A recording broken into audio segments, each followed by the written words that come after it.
poppin', y'all? It's your girl Wills, and today we have with us here at Youth, Where's Nasty? Here at Youth, we provide a platform that highlights up-and-coming entrepreneurs who are making a big splash and a difference within our community. Where's Nasty? Thank you for joining us today. Sure. We appreciate you coming here today. For those of you who don't know, he is a DJ, producer, and throws one of the greatest festivals within the cities. And he's not only here in Rhode Island, he's all throughout New England, and he's doing great things all throughout the country. My first thing, when I first heard of you, or first encountered you, was at TRILL. And I saw you in your element. This is a festival that you co-produced. Mm-hmm. Yeah. And you brought out almost everyone within the city, had this whole timeline buzzing. You had everyone excited about what you're doing. And my thing, when I saw that, was like, who is this person that's able to captivate all these people and to get them excited about your vision? And so what started that? Yo, funny thing is, my mother, she came to the last day TRILL, mm-hmm. and she was like, yo, how do you know all these people? And I was like, yo, I don't. But for me, I would say, like, not day TRILL specifically, but in the, I guess, like, with the party producing, party planning type thing, my first thing was always rapping. So I was like into music, making my own music, like all throughout like my childhood, middle school, into high school. So when I was in high school, I wanted to start throw an event to basically help promote the music, and ended up throwing a party at a spot called the Black Rep, my first party ever, with two of my other homeboys, and then like 500-600 kids came out, and then it was kind of like, oh shit, like, yo, maybe this is something I should be doing, and that's kind of what led me into the events. Then from there, I started meeting like other people who were in the event space, and you know, it kind of became like a demand. Like people were like, yo, when's the next one, or what's going on? So that's kind of what led me to the parties initially, but the festivals and things came much later. Before it was like, you know, like in a nightclub, 200-300 people. Like the festivals was like a whole different thing. Yeah. We do have in front of us a game of Connect 4. So while we're having this interview, we're going to play a nice little game, a nice competitive game, you know. I hope you see my record online. I mean, I'm pretty nice myself, so I'm down. I'll give you the first go since you are our guest. And then as the interview continues on out, we can, you know, just go back and forth. Like, as you said, you were first inspired by rap, right? Yeah, sure. What was that inspo? Like, what made you want to get into that, the music? So, like, for me, I grew up watching like a lot of BET, like, you know what I'm saying? Yeah, BET, same. Source Magazine, like that was my kind of like my go-to. And with that, I don't know, like I would just like watch a lot of music videos, read a lot of magazines, and I don't know, I just, you know, that was like really like the first thing that moved me. I mean, there was always like a lot of music in my household. For some reason, I don't know how I got this CD. When I was a kid, I got Fuji's The Score was like the first album I remember like having. Yeah. And I remember my cousin, she came to visit us in like 97, 98. And so she had this CD from this Cape Verdean artist called Gilles. And he's like the dude that made like... Is that where you're from? I'm from Cape Verde, yeah. Okay. Well, I'm born and raised here, but my family's from Cape Verde. Okay. So this is like the same artist that had the song Maria Julia, like all these like huge cultural Cape Verdean songs. So, you know, I would listen to this CD every day when she was staying with us, eventually to the point where it's just like, just kind of just bugging her and being like, yo, let me have this CD.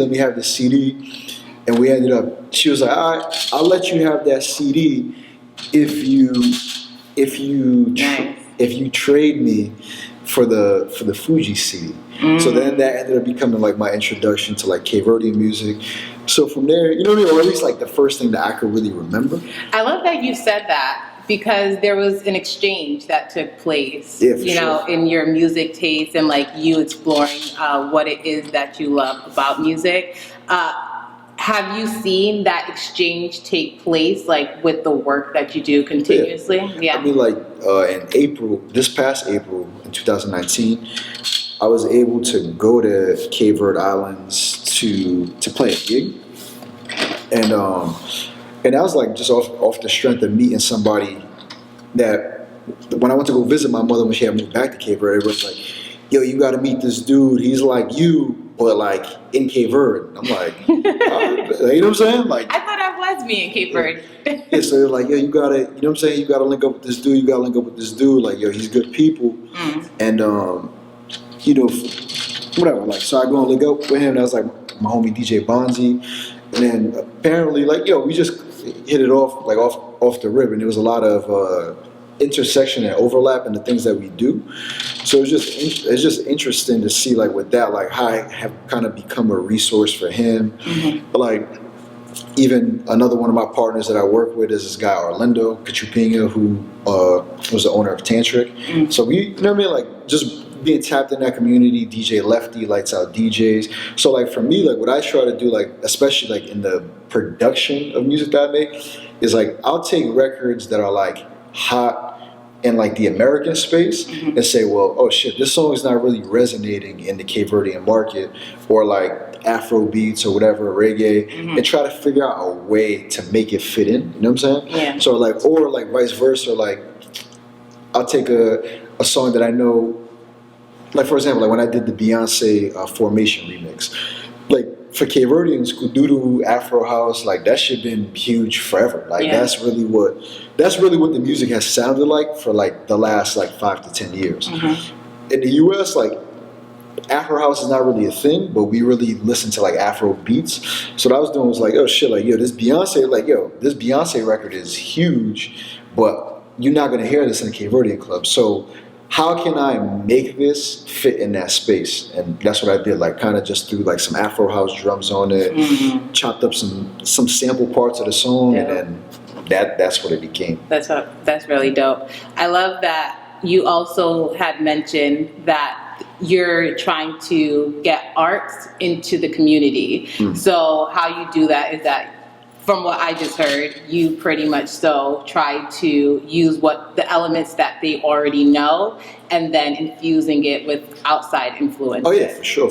That's dope. I really like. To me, that's what DJing is. Not to cut you off, that's like what DJing is for me. You know what I'm saying? Like taking familiar things, but then still trying to push the boundary a little bit. Right, and all while you had a community to support you. For sure, 100%. So how has that support looked like in getting you to where you currently are? How has that I think it's, for a lot, it's been everything, because like, especially like with Rhode Island being the size that it is like, yo, you know, your biggest critics and your biggest supporters are people that you really know in your whole life. You know what I'm saying? Right. So it's like, yo, people seen you since middle school, high school. You know what I'm saying? Like, there's people who are like, yo, I remember your first CD. You know what I'm saying? That you had at, I don't know, like Nathaniel Green Middle School. You know what I'm saying? Or there's people in high school that were like, yo, you know, like, yo, your brother. You know what I mean? Like, we used to skip classes to go pass out flyers for parties. You know what I'm saying? Yeah. So it's like, it's all those small things along the way. And I feel like a lot of times, like, people, you know, I feel like people are very hard on you. You know what I'm saying? They have the most criticisms, but then it prepares you for when you leave here and you go outside, where, you know, people have no reason to be attached to what I do. You know what I'm saying? So it's like, so if they mess with you, they mess with you because they genuinely do. Exactly. So it's been like one of those things where, like, I've really got to, you know what I mean? Like, it's like I'm taking the energy of what's going on here and showing the rest of the world, and also championing it for it. You know what I'm saying? Like, because a lot of times, like, when I'm out, whatever, like in a spot, whatever, like, you know, I'm not one of them guys that's gonna pretend like I know everything. I'm up on everything. It's like, yo, I might be somewhere with a homie. They play a record. I'm like, yo, what is that? Right. Oh, this is whatever. This is such and such. Now I can use my platform to open that up to more people. You know what I'm saying? So like, that to me is like what community, like the community's done for me, you know what I'm saying? Or like sometimes like, when you in the middle, I don't know, like I go play a gig in Atlanta or you go to LA or some shit, and then, it's like when you on a road playing some of these gigs, like, you really by yourself. Like I don't really know nobody in some of these cities. Mm-hmm. So like when I go there and you see one person from back home, like that shit means a lot, you know what I mean? Yeah. So. And I feel like Providence is such a sweet hub because of how small it is, and like that's what creates our sense of community. Within the same breath, I do believe that like it makes it a little bit more difficult for people to make that first step. Oh, yeah. Because all eyes are on you, and you're scared to mess up because people are watching, people who you've grown up with. You don't want to like be clowned, And I feel as though that first step is what holds a lot of people back into pursuing what it is they want to do. How was it for you overcoming that and realizing this is what I want to do, this is my lane, and this is what I'm going to stick to? I feel like I always been crazy enough. Like, you know what I'm saying? Like, I love that. Where like a lot of, like to me it's like, the idea is, is it my movie? I don't know. I was about to ask you the same thing. I think it might. Hold on. Let me see how many chips I have. 2, 4, 6, 8, 10, 11. How many you got? 3, 4, 6, 8, 11. Oh, and you went first. So it's my movie? So it's your movie, yes. Just making sure. Okay, we got it. But I was saying like for me, like I always been crazy enough. So like, I don't know, like when I was a kid and I'd be like, like I make a mixtape, like I'll make a mixtape, mm-hmm. and then I was crazy enough. So that's your first step. Yeah, like making the work, and then I would go out and be like, I don't know, like I never felt like people wasn't gonna fuck with what I was doing. You know mm-hmm. what I'm saying? Like that never even. You had the confidence. Like that never even crossed my mind. Yeah. And my thing is like I learned. My whole career and whatever I do, I learn through the criticism. You know what I'm saying? So you said you take your criticism and you turn them into lessons. What would be your greatest lesson you've learned this far? I think business-wise, mm-hmm. I would say is you don't get what you deserve, you get what you negotiate. That's probably the biggest lesson. I like that I've learned. From a music tip, I think it's like, you got to trust yourself at the end of the day. It's like there's something that's within all of us, but I'll say like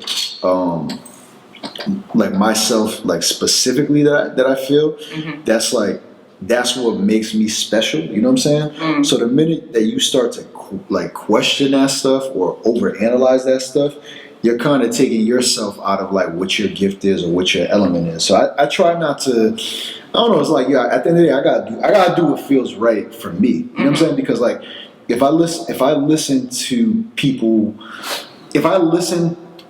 along the way and let them deter me from what I wanted to do, I wouldn't be where I'm at. You know what I'm saying? Because everything that I feel like I've accomplished as a DJ or even like as a business person, people say, that's never gonna work. You know what I'm saying? Like people told me to my face, like, like that Daytro thing, like that's not gonna work. Yeah. Like, you know what I'm saying? Like, so like, you know what I mean? I kind of look at them now like, so you know what I mean? But people continue to have those criticisms. So you have to know who you want to tap in with. You know what I'm saying? Like you're not just gonna take criticism from just anybody, you know? And that leads me to my next question, because a lot of the work that you do requires collaboration, and even though ideally we would love to just what we're passionate about or what we think is right to just go off and do it, how do you then decide who's going to be in your circle and you're going to be receptive of their opinions as well? How do you go about sorting through that? I think it goes back to the community thing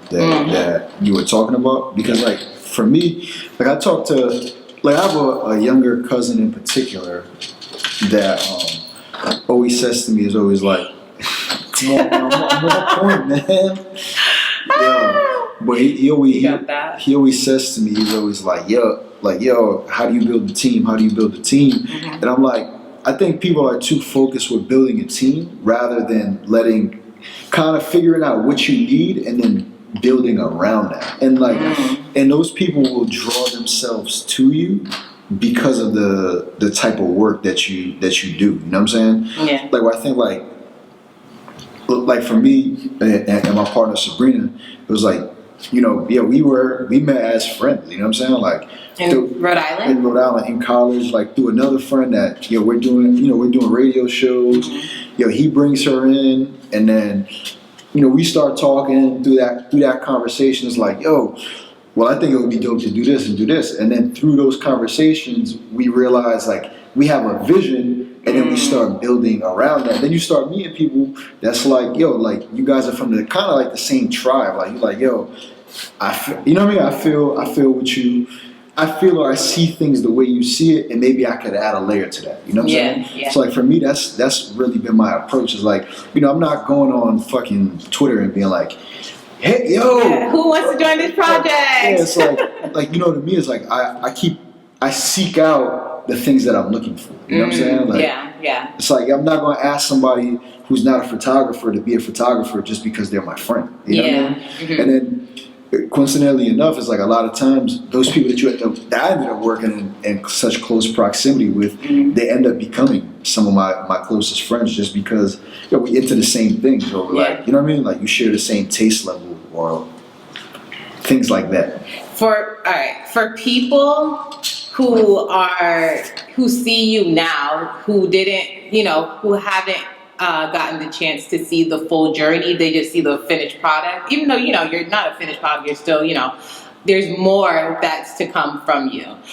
For those younger kids who look at you and they too want to know, how can I get plugged in? How can I get my stuff rolling and like get it popping? How do you give them advice? Like, what advice do you give to them? Let's say, it's going to be a lot of sacrifices. You're going to have to sacrifice a lot because, like, for me, name a couple. Yeah, I was like, for me, it's like you can't have everything. Like, so it's like, some people they want to, like, some people I talk to, they're like, I want to pursue my dream, but I want to have money or a full time. Like they have a certain type of lifestyle they want to maintain that they want to maintain or they want to live, and it's like, for me to have time, which gave me freedom to go do certain things, is I had a part-time. I've never really had a full-time job out of college. You know what I'm saying? Or when I did, I was like, I positioned it more as like a consulting type thing. You know what I'm saying? Where it's like, and that's why I say like, you don't get what you deserve, you get what you negotiate. It was like, they came to me at this particular company I was working for. They came to me and were like, we want to offer you this full-time job. And for me, I wasn't really feeling like the offer. I was like, So I was like, whatever, I'll stay like kind of like part-time doing this. And it's your move, by the way. Is it really? Yeah. And I was like, what I said to them was like, instead of becoming like a full-time employee, what if I become like paid as a consultant? And then what you thought? if I was like, what if I become like a consultant to y'all? Oh crap. Crap. Man, this is getting spicy. No, seriously, we got what? Less than 15 holes left. You got that?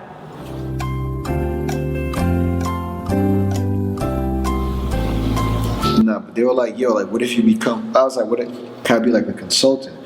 So it's like, whatever, I'll go in like a few days a week or whatever, and then I had the freedom to like, and for me, I knew that was a decision I had to make at that time, because at one point I had an opportunity to be on 106 and Park with Theo, and so I was gonna be his DJ on 106 and Park for the Backroom Freestyle.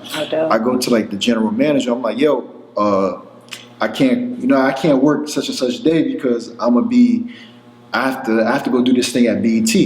He's like, well, I don't know if you can have the day off. Like, and for me, it was like, either I got the day off, bro. I'm just. This the last time you're gonna be seeing me. Like, you know what I mean? Yeah. But that's when I knew I needed the flexibility, because it's like, I can't have opportunities arise and then I not be able to go because I have another obligation. You know what I'm saying? Yeah. So for me, that's what I mean. It took a lot of sacrifice in that way, or sometimes being away from people, or even sacrificing your ego. Like, because a lot of times, like for me, you know, I could stay in Rhode Island, and you know, I say this respectfully, like I could be the biggest DJ in Rhode Island. Like I could just stay here, DJ clubs every week. You see me on a lot of flyers, whatever. You'll be popping. Yeah, like you know what I'm saying. Yeah. And to me, that wasn't enough. But like for example, you know, a lot of people they see me like, okay, like oh shit, you doing Dusse Palooza, or yo bro, you going to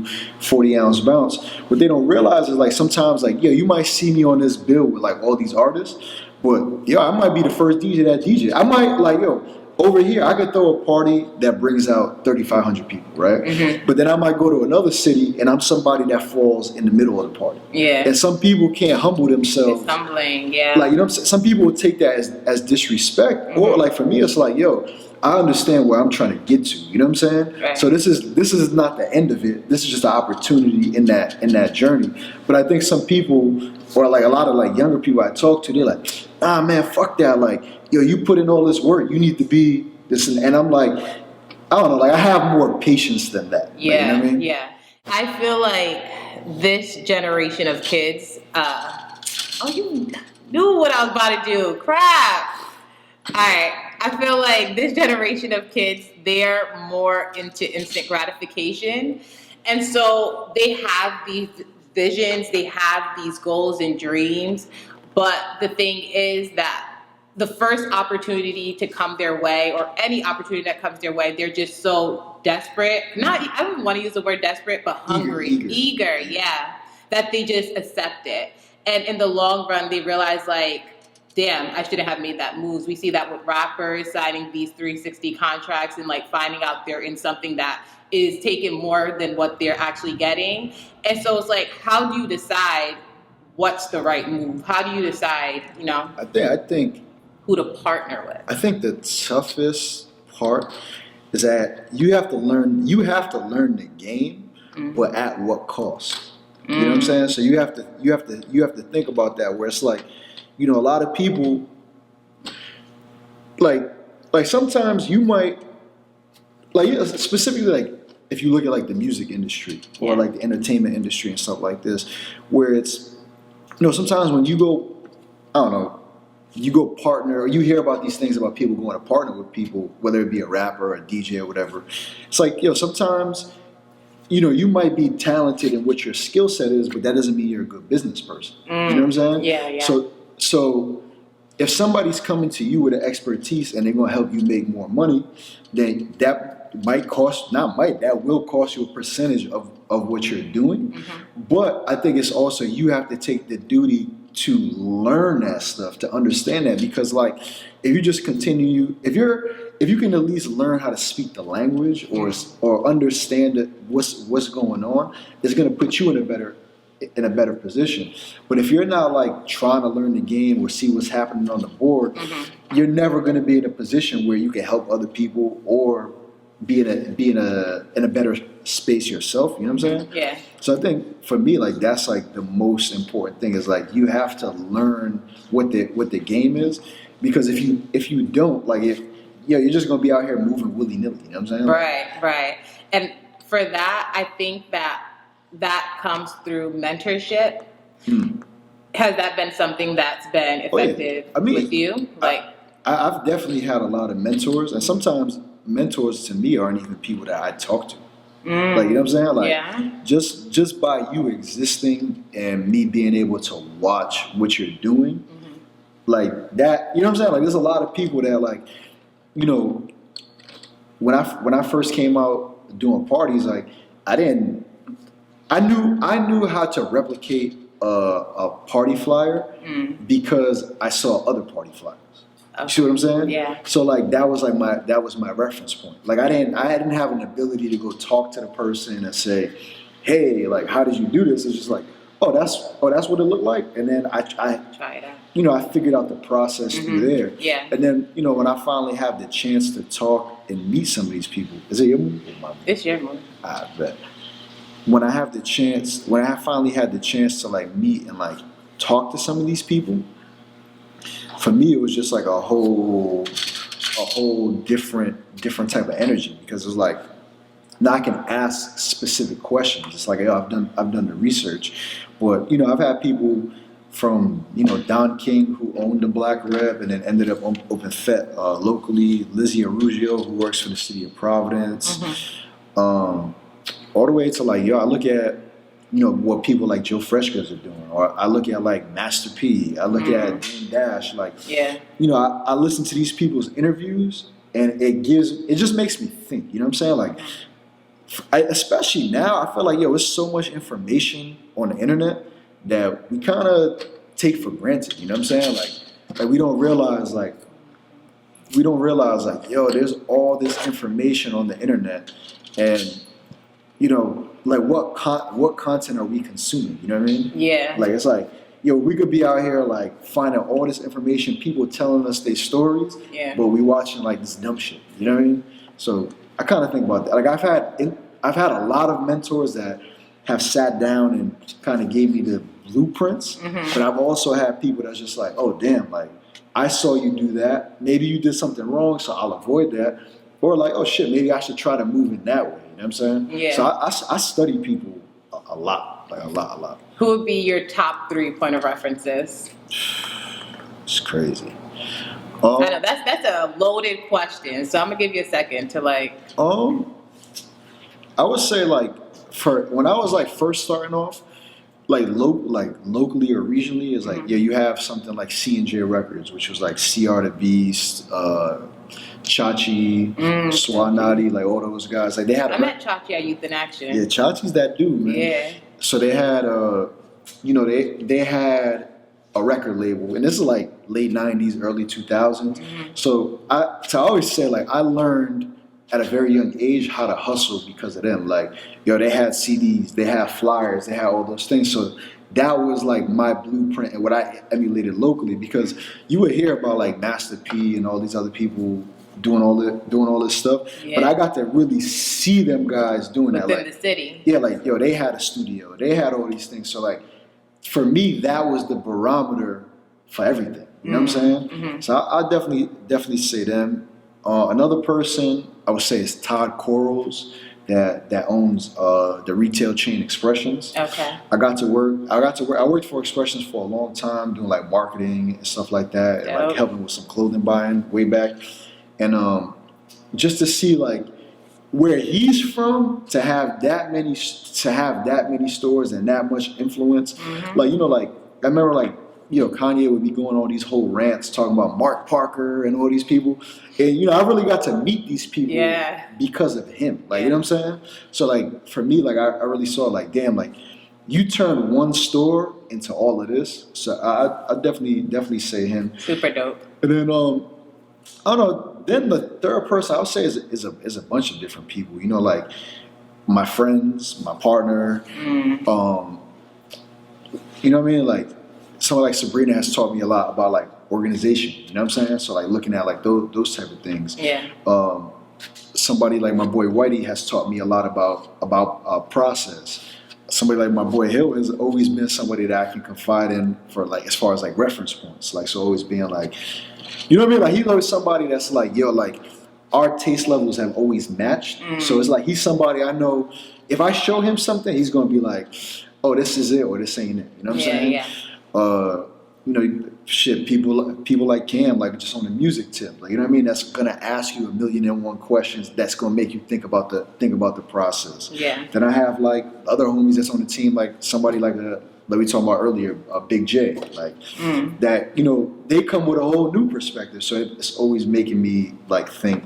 Then I look at people like Joe Freshgoods or like say like Vashti, like how they've been able to navigate in this space, or looking at like Fab Five Freddy, you know what I'm saying? Like these are all people like I study the way they move or how they put out content. Like recently looking at like Dino Wave, like what she do. Have you seen Quinn and Swindle yet? Yeah, I have. Oh, I'm going tonight. Dope. So I won't spoil it for you. Okay, please don't. But it's, you know what I'm saying? So it's like, I literally learn, you know what I'm saying? Like, I just watch from what people are doing. And it's dope because you're watching people who are within like your city all the way out. So like you're not limiting who can inspire you. For sure. I don't even think it has to be on a music tip. You know what I'm saying? Like, you can find inspiration anywhere. Yeah, like through anything. So for me, that's always like the exciting thing. Oh, that's dope. Okay, well, to wrap up this interview, this is a draw. We literally played heavy defense against each other. I told you I does this, man. You do. I'm gonna give you that. To wrap up this segment, I do want to end with this question.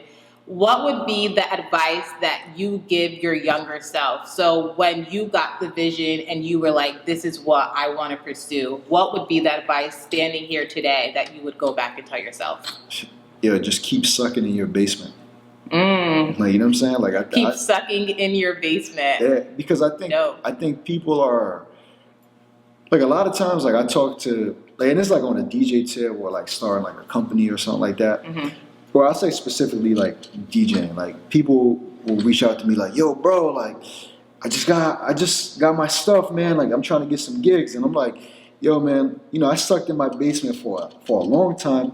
Then I had to go suck in front of people. Like, you know what I'm saying? Yeah. And I think people are so scared to do that. And I think within reason, like, because like for me, I didn't really have social media for, you know what I mean? It's like, you know, had to put yourself physically out there. Yeah, exactly. So like for me, it was like, you know, whether that was like passing out flyers and stuff and people throwing that on the floor and then you gotta go pick it back up. And, you know what I'm saying? Or do whatever. Is like, you know, you can't be afraid to be bad at anything because everybody starts somewhere. And I think we're so focused at being good. Like, you know what I'm saying? It's like, yo, the only thing that's going to change the results and what you do is if you put the time in. You know what I'm saying? Because sharpening your skills. Because I think there's a lot of people who are born with natural skill, and you can't take, you know what I mean? You can't take that away from them. But, you know, for me, like, I think, like, I could, you know, like, when it comes to, like, DJing, I think, like, I have, like, a certain intuition, but I put the time in, you know what I'm saying? So, like, that's, like, really what I would tell, like, any young kid, like, yo, you wanna learn how to do this? Is like, yeah, you have to learn the game, you have to learn the rules, you have to, you know what I'm saying? You have to study people because that's what's gonna get you to where you need to be. Like, for me, like, say I'm DJ, like, I remember like DJing when it was Henny Palooza at the time, and they brought Kid Capri, or they bring Mr. C, like, you know, shit, the alcohol's free, everybody's running around. Like, to me, I'm on the side of the stage watching, like, yo, what is this dude saying? What is he playing? How is he playing? And how are people reacting? Like, those are the things that I pay attention to because it's like, I can't get that on YouTube. I can't, you know what I'm saying? But I'm here in the flesh and I can see you like, oh shit, this is. Let me get the most out of this experience. Exactly. So it's like, I think you just gotta not be afraid to suck, and you just have to study. Like, study. Be a student to the craft. Student, and just go out there. You know what I'm saying? Like, and brush that off. Like, people's gonna, you know what I mean? Like, you have to have a purpose within yourself for why you do these things. You know what I'm saying? Like, your fuel. I don't think your fuel should be hate or to prove people wrong. Your fuel should be like your family, things that matter, nourishing you. Exactly. That's dope. Well, Where's Nasty? Thank you so much for joining us today. I truly appreciate you. You were dope. All your advice, everything you said was straight gems. Truly appreciate you coming by today. For having me. Of course. Tell the people, plug in your stuff. Tell us where we can find you. Talk your shit. Hit me on Twitter. Hit me on Instagram at Where's Nasty, at Stay Silent PVD. Where'sNasty.com. I got like everything recently in the last like 5 or 6 years. What do you have coming up? Oh, can't. You can't give us no little. Nah, I got something very, very special in the works. I would say it's going to be a home for everything that we do. Yeah. When will we be hearing about that? Like the next month. Okay. We'll definitely be looking forward to that. Thank you so much for joining us today. Sure. Thank you.